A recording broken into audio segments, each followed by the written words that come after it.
Bien-aimés frères et sœurs en Christ, c'est Frère Franck qui vous parle depuis le Centre missionnaire international de Krefeld en Allemagne. Nous regardons en arrière à un week-end très spécial, des réunions. Les croyants sont venus de toute l'Europe et d'autres des pays d'Afrique.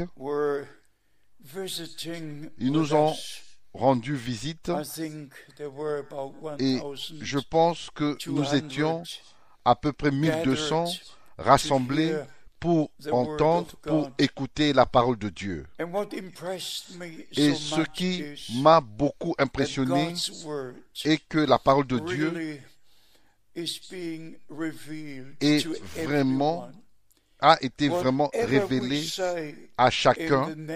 Tout ce que nous disons au nom du Seigneur, sous l'onction du Saint-Esprit, et c'était la même onction sur la congrégation. Ainsi, ils ont pu comprendre par la révélation divine la même parole de Dieu. C'est tout simplement merveilleux de voir ce que le Seigneur est en train de faire.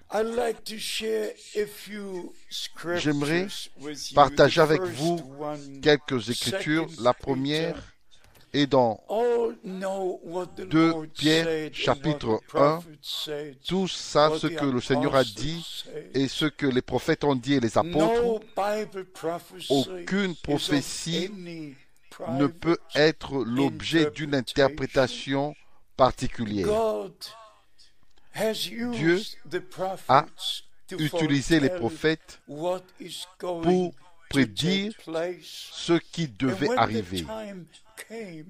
Et quand le temps était là, Dieu avait accompli ce qu'il avait promis, comme avec Jean-Baptiste qui était un prophète promis, William Branham était un prophète promis.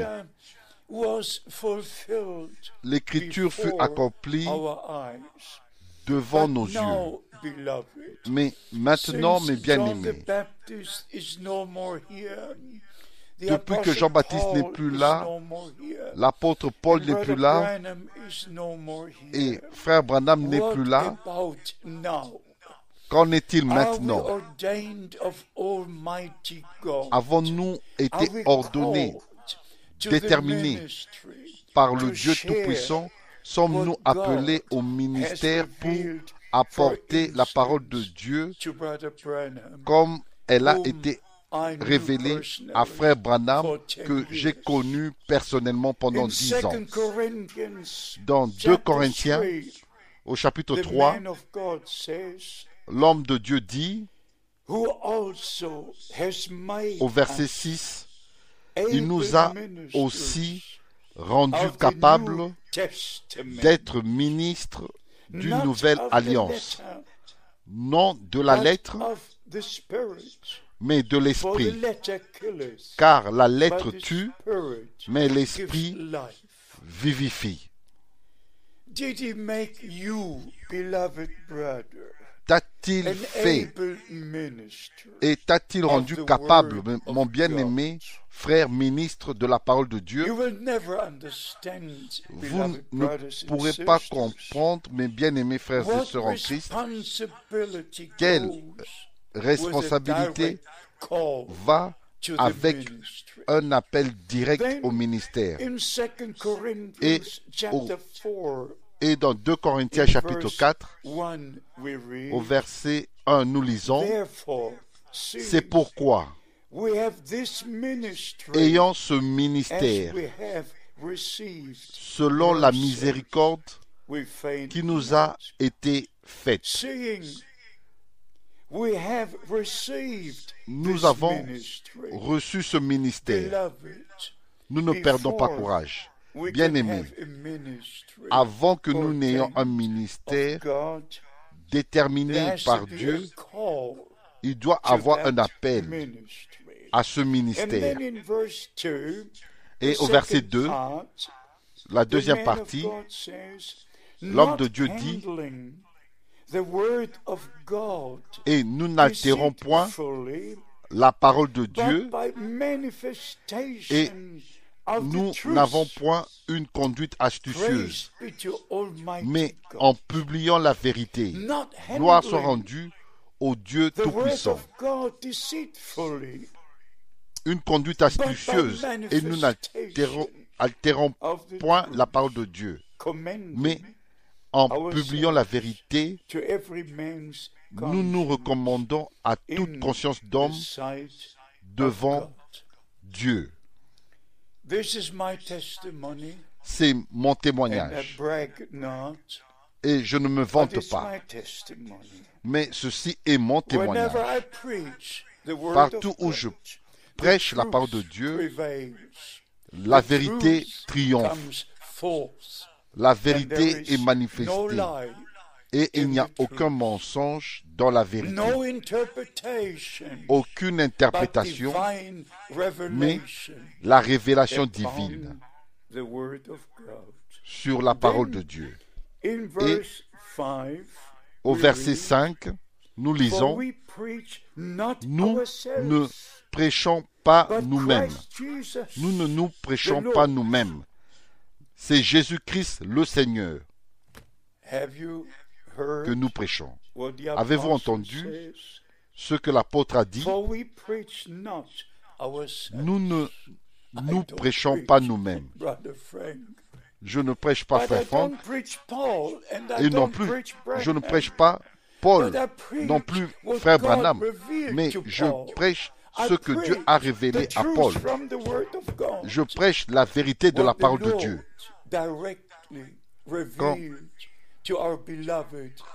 Comme le Seigneur l'a directement révélé à notre bien-aimé frère Branham, le prophète de Dieu pour notre temps. Et encore, mes bien-aimés, nous devons dire combien se réfèrent aux prophètes, mais ils disent des choses qui vous poussent à prendre la tête entre vos deux mains et vous éloigner. Et ils n'ouvrent même pas la parole et ils ne lisent même pas la vérité de la parole de Dieu. Et ils suivent leurs propres imaginations et leurs propres interprétations. Mais bien aimés, je suis si reconnaissant envers le Dieu Tout-Puissant de connaître que la vérité va triompher et la parole de Dieu demeure éternellement et éternellement. Ce n'est que si vous êtes dans la parole de Dieu que vous êtes dans la volonté de Dieu, et ce n'est que si vous êtes dans la volonté de Dieu que vous pouvez être sanctifié et vous allez voir le Seigneur à son retour quand l'épouse sera prise dans la gloire. Et encore, il y a aussi quelque chose de très spécial ici, mais pas seulement le verset 5, aussi le verset 6. Nous ne prêchons pas nous-mêmes. Gloire soit rendue au Dieu Tout-Puissant. Pendant plus de la moitié d'un siècle, j'ai prêché Jésus-Christ, pas frère Franck. J'ai prêché la parole de Dieu.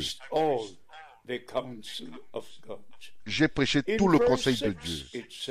Et au verset 6, il est dit, car Dieu,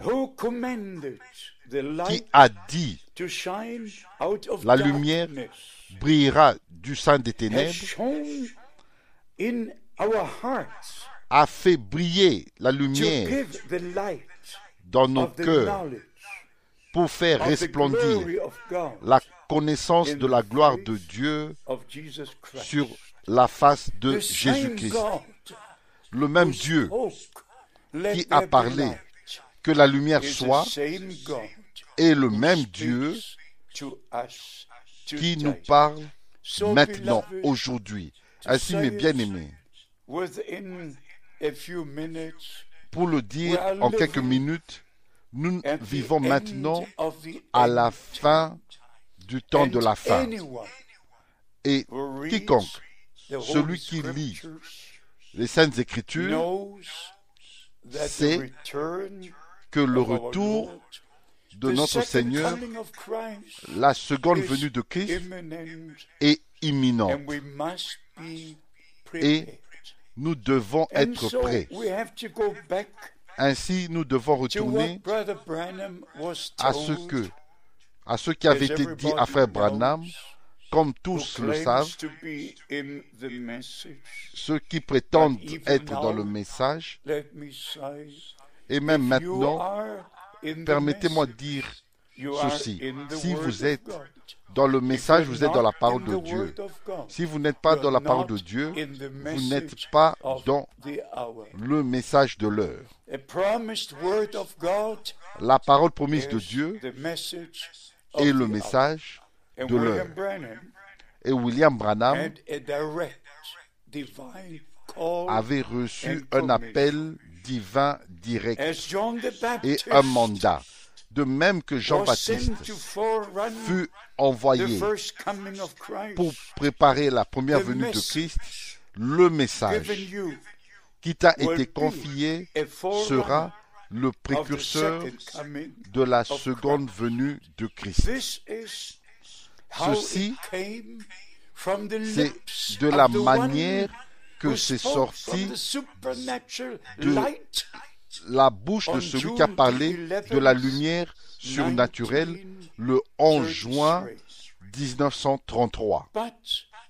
Mais la contrefaçon faite par des frères aux États-Unis qui ont mal compris, qui comprennent mal,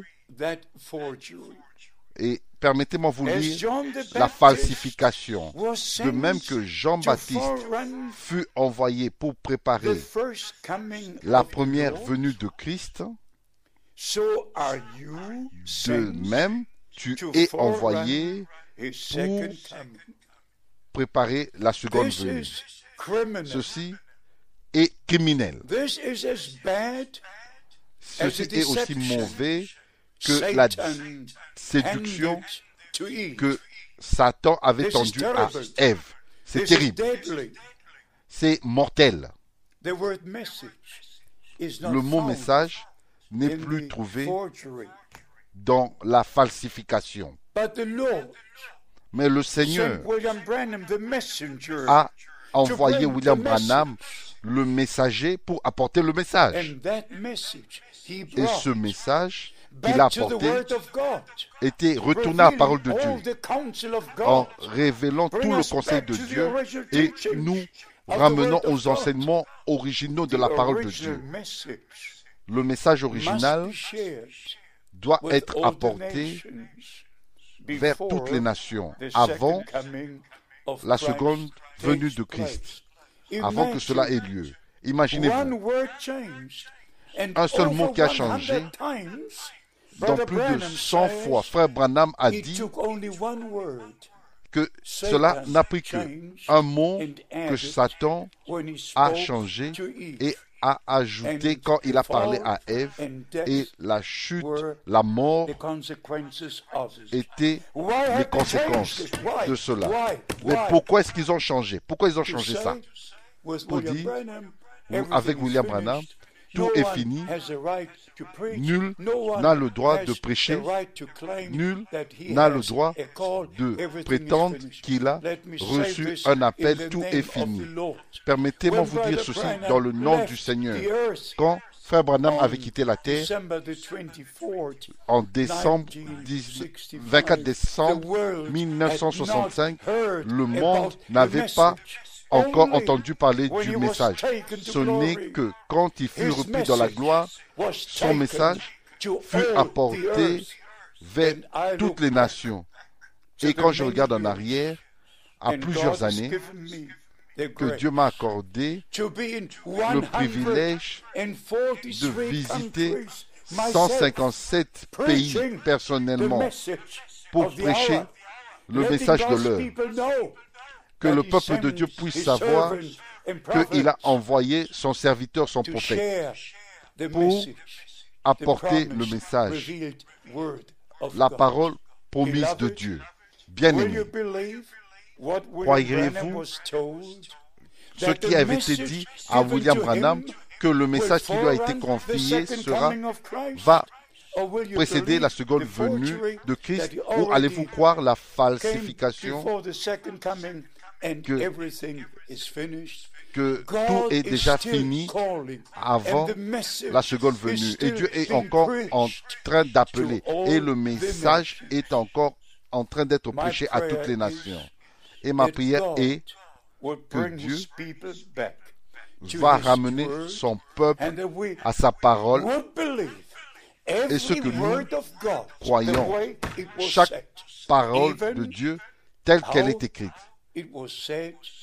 et même de la manière elle a été dite à Frère Branham de la lumière surnaturelle.